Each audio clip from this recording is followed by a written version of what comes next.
şərəfsiz danışma. Nə deyirsən? Canı vazlar. Onlar elə fikirləşir, amma günahsız olanlar da günahı çıxarmaq, yəni bu düz deyil axı, günahlı olan mənəm.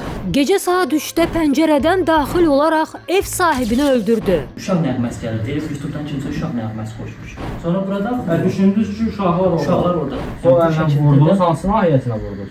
Boyun nahiyəsinin bu hissədən şax damarına tutdu deyəsən orada. Sadəcə qaranlıqda bilmədim hara vurmuş. Tutub çevirdim bura, sonra ayaqlarını götürdüm, qoydum bunun üstünə. Süfrənin üstündə benz olan.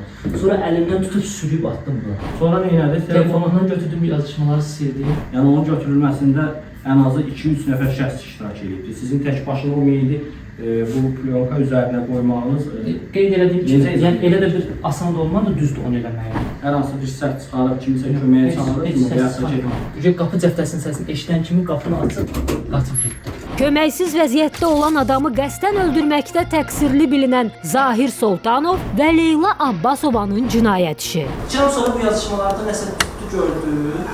Bunu bir dəfə yoluna qoydu. İkram sizə sizi öldürəcəyini, sizə qarşı hər hansı bir hərəkət edəcəyini deyib ya.